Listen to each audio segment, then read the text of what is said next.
And away we go. It is the Nightcap, brought to you by Hail Mary Sports Bar, located on Harrison Avenue, right through the main drag in Cheviot. They're within the Door District, the designated outdoor refreshment area. So you can walk from bar to bar with your drinks. They have 27 TVs, a bunch facing the outside, a 9-screen video wall. They have brand new taps, brand new cooling system, brand new everything when it comes to their beer pour. They have the coldest beer around, and they serve it in 32.8 degree beer frosted glasses. So if you're going to watch the game, make sure you get out and visit our friends at Hail Mary's Sports Bar in Cheviot. Also, food trucks on the weekends and at various times throughout the week as well. Aaron, it's an interesting rule, an interesting sidebar. So essentially, Settlement. the House versus NCAA settlement is coming tomorrow, Friday, sometime in the very near future. They are hammering out the final details. One of those final details was a decision on scholarship limits for pretty much all of the NCAA sports, including football, where it went up, including basketball, where it went up, but also volleyball and softball and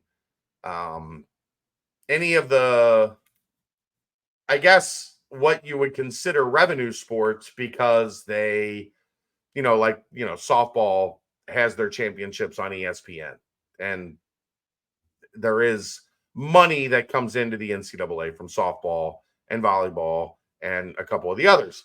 So the settlement is being ironed out, and the scholarship numbers were one of the final pieces of the settlement coming to fruition. And the numbers came out today. But more importantly, information came out today about what this actually means, which I think is super important to note here, because I think everybody looks at this at surface level. Well, football is going to 105 scholarships, and basketball is going to 15, and baseball is going, you can give out 34 scholarships if you're baseball. So on the surface, a pretty good thing, I think, for college sports, because the more kids that get scholarship opportunities, I think the better. Sure. But there is a lot of nuance to this as well. As there is with everything involving the NCAA. Sure. So the biggest thing for me in reading through, and Ross Dellinger from Yahoo Sports Illustrated broke the story. So essentially, for the longest time, football, basketball, the main sports, you had to give a full scholarship no matter what. If you were a basketball player, it was full scholarship. If you were a football player, it was full scholarship. Women's volleyball, women's basketball, those were all designated as full scholarship sports. With this, what looks like it's coming in the settlement, it's all going to be reduced to essentially what baseball and some of the smaller sports used to have, which is partial scholarships. That doesn't mean that it's going to happen in football, but it means that it can. Doesn't mean that it's going to happen in basketball, but it means that it can. So I think that is the angle that's not really being talked about enough. But I mean, football is the interesting one to me. Baseball, awesome. Give those kids, like, the fact that there was 34 baseball players vying for like 12 scholarships. What are we doing? Like, that was dumb. Absolutely ignorant. Now I still think it's going to take a little while for most baseball programs to get up to a point. I think the number that Dellinger put out there was, depending on how schools fill these scholarship limits, it's going to cost between $3 and $7 million in additional scholarships, which still, I don't understand why schools can't just and I can't understand because it would cost them money that's in their budget, that's in their bottom line. So they're never going to go away from that. But if these are representatives of your school, dumbasses, the scholarship should just be absorbed. There shouldn't have to be somebody pay for it. These Correct. are your advertising arm. Like they should get an actual scholarship from the school. You know who pays a lot of scholarships, Aaron? I don't. The fans. The fans. The fans, the boosters donate into the scholarship fund. That's something that's always been part of like UCATs and like they pay. What a scam. Yeah. I know many folks that have a scholarship, like a football scholarship that they pay for. And they get to when they have these events, like these dinners or whatever, you get to sit with the kid that you're paying for their scholarship. So that the kid is on scholarship, but the school is still getting the money for that kid being enrolled for the school to get the advantage of the kid being a advertising arm for them. Cue Sarah McLachlan. By your $32 a day, you too can support a kid going to school. It's one of the things when I got into this, Aaron, that my mind almost exploded. I'm like, what do you mean you have to pay for the scholarship?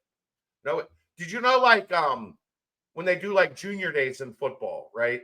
And they bring the kids in and they go to a basketball game. Do you know the football program has to pay for those tickets to the basketball game in order to bring those kids to the game?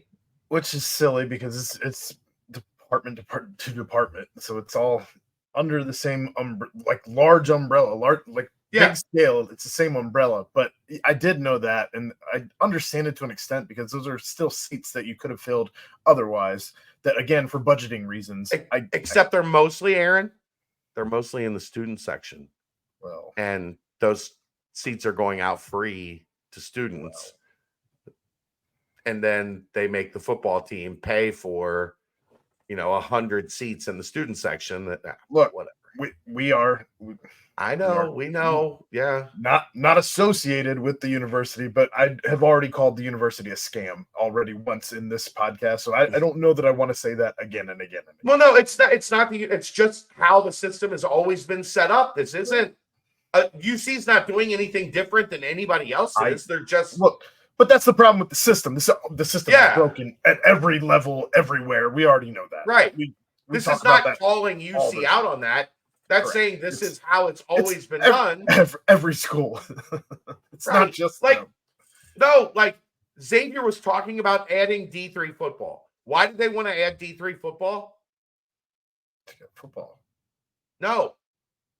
To add another 100 students that were paying full tuition because it's D3 and there's no scholarships.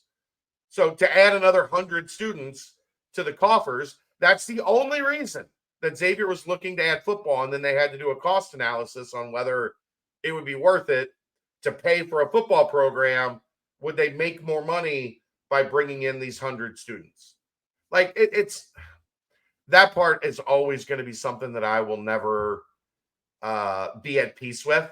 That the university doesn't just say, here's your scholarship, that somebody has to pay for it on the back end for them to represent the university in athletics. I hate it. But like I said, that's not a UC thing. That's a national college sports thing that I think is just insane that's how the process is handled.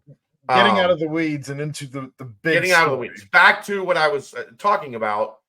The reason that there's an 85 scholarship limit is because in the previous era, before that 85 scholarship limit, the big schools, the powerhouses, they were taking 110 kids on their roster. And what that would do is thin out the herd for places like Cincinnati, for places that are, in that second rung. Ohio State would now have the opportunity. Let's say it's 85 now. It's going to go to 105. Let's say with the transfer portal and the way the roster thins every year, that's going to allow Ohio State, if they so desire, and they will so desire because they can, because losing an extra $6-7 million to them doesn't mean anything. It doesn't impact their bottom line really at all. That's another 10 kids a cycle that are probably going to be from this region that Ohio State is going to land that Cincinnati will not have access to until they hit the transfer portal and you get them on the back end. But you're going to see Ohio State, Michigan, Indiana, Purdue, the Big Ten schools that have these fat pockets, Kentucky, they are now going to be able to say, we get an extra 10 kids per class that we weren't getting before that we're going to put on scholarship. And, we'll deal with whatever they want to do in the transfer portal or whatever down the road. But essentially the sifter gets wider for them, right? Now they can, we can throw a bunch more darts at the dartboard and figure out, this kid is, a great example of this, Aaron. You know what probably would have happened with these scholarship limits 6-7 years ago? Michigan or Michigan State would have had room for Sauce Gardner. Yeah. That's what's going to happen. Those, like, he just had some stuff in his development because he was so thin and whatever that they weren't going to take a chance on him because they didn't have the extra spots to do so.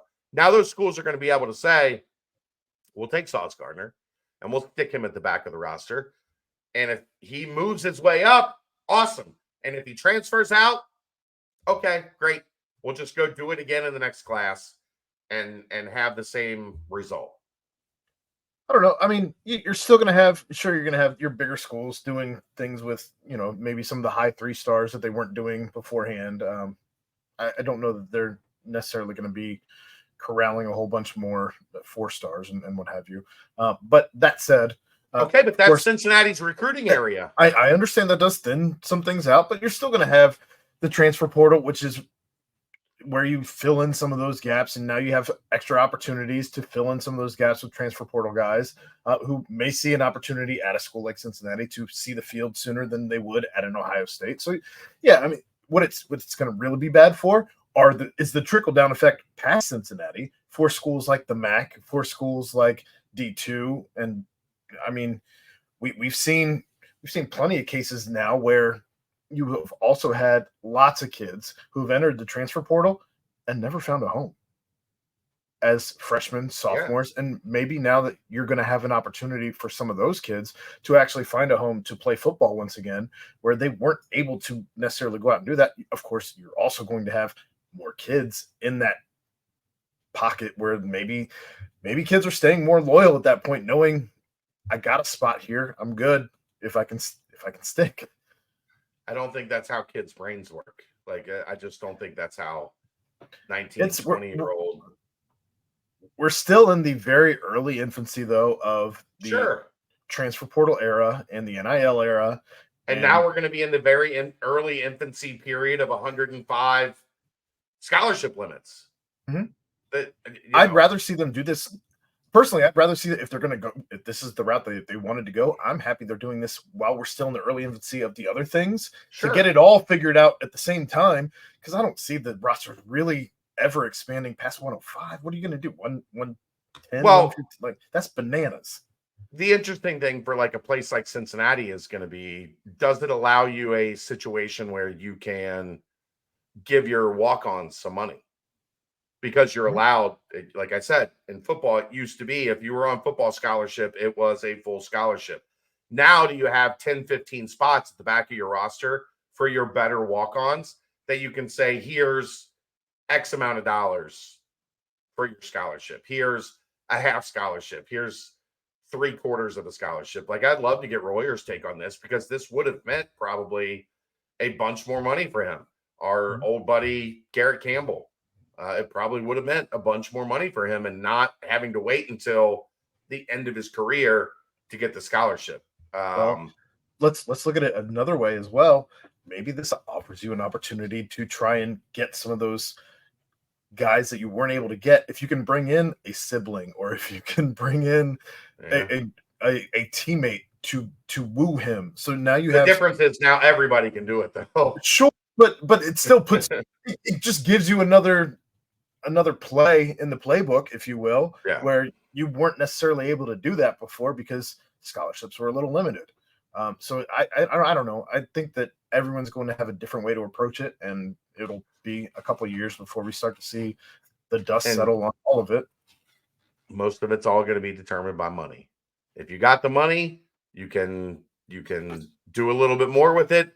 If you don't have the money, you're going to have to get a little bit more creative. That doesn't even get to the basketball side of things, but maybe we'll touch on that some more. Basketball went to 15, from 13 to 15. I think this does open the door. Although, we've talked about, like, this roster is full at 13. What if a European kid that they wanted to stash came available? And a lot of schools were doing that with NIL money. Right. A lot of schools were doing that with NIL money. Now you're just going to be able to do it in-house. So, or give your walk-ons more money. And they're not walk-ons anymore. They're full-fledged baseball players at that point. It's going to wrap it up. We will see you tomorrow night. This is the Nightcap, brought to you by Hail Mary Sports Bar, right here on BearcatJournal.com. See ya!